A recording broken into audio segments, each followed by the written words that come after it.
बिस्मिल्लाहिर्रहमानिर्रहीम। अस्सलाम वालेकुम रहमतुल्लाह। मैं हूं काशिफ महमूद और रिस्क के हवाले से हमारा प्रोजेक्ट नंबर 2 है। अगर आपने प्रोजेक्ट नंबर 1 नहीं किया, यानी पहला वजीफ़ा है, आपने उसको करना है, नहीं किया तो अभी इसको कर लें। कल आप फर्स्ट प्रोजेक्ट को कर लीजिए। उसमें सारी तफसील बताई है, कैसे अमल करना है, किस तरह अमल करना है, किन चीज़ों से बचना है। नेक्स्ट मैं अब सिर्फ़ बेसिक डिटेल बताता जाऊंगा, लेकिन फ़र्स्ट वीडियो का लिंक मैं डिस्क्रिप्शन बॉक्स में मैंने दिया हुआ है। आप वहां से फ़र्स्ट वीडियो देख लीजिए। वो वजीफ़ा पहला कर लें, फिर ये दूसरा कीजिएगा। जिस तरह एक मेडिसिन से आराम ना आए तो दूसरी से आ जाता है, तीसरी से आ जाता है।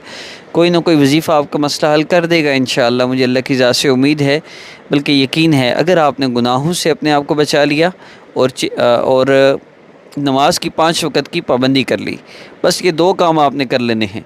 अगर नमाज की पाबंदी तो अक्सर लोग करते हैं, अगर गुनाहों से नहीं बचने हो रहा तो व्हाट्सएप पे हम एक कोर्स करवाते हैं, जिससे चेंज योर लाइफ कोर्स का नाम है उसका। उससे अल्लाह रब्बुल इज़्ज़त का ताल्लुक़ मिलता है, गुनाह खुद बहुत छूट जाते हैं। तो आप वो कोर्स कर लीजिए, बिल्कुल फ्री करवाएंगे हम, कोई हमारा हदिया नहीं है। और मसले भी अल्हम्दुलिल्लाह 15-15 साल बाद लोगों के मसले हल हो रहे हैं। तो अल्लाह पाक आपके मसाइल को भी हल फरमा देंगे इंशाअल्लाह। दूसरा जो प्रोजेक्ट है वो वजीफ़ा ये है उसका कि आपने 2 रकात नफल हाजत की नीयत से पढ़ लेने हैं।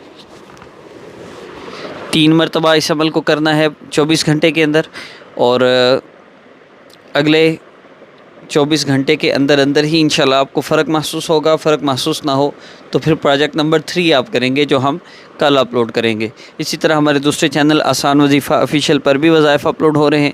उसमें हम दूसरा प्रोजेक्ट स्टार्ट करेंगे, जादू के हवाले से, नज़र बद के हवाले से। खैर, 2 रकात नफल हाजत की नीयत से पढ़ लिए। उसके बाद आपने दुआ के लिए हाथ उठा लेने हैं, दुरूद पाक पढ़ना है, दुरूद इब्राहिमी पढ़ना है। उसके बाद अल्लाह रब्बुल इज़्ज़त के इस्म मुबारक या वहाब या अल्लाहु जल्ल जलालुहु, इसको 11 मरतबा आपने इसका ज़िक्र करना है। या वहाब या अल्लाहु जल्ल जलालुहु का 11 मरतबा ज़िक्र करना है। और उसके बाद आपने अल्लाह रब्बुल इज़्ज़त से दुआ करनी है।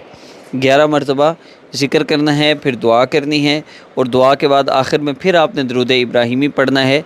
अल्लाह रब्बुल इज़्ज़त आपके सारे मसाइल को हल फरमा देंगे इंशाअल्लाह। दुआ अल्लाह पाक से कम 2 से 5 मिनट दुआ ज़रूर किया करें। और मज़ीद कोई शराइत नहीं है, सबको इजाज़त आम है। इस साजिश को दुआ में याद रखिएगा। मज़ीद जितनी भी शराइत हैं हमने पहले स्टेप में, पहले प्रोजेक्ट में सारी डिटेल बताई है। अस्सलामु अलैकुम व रहमतुल्लाह।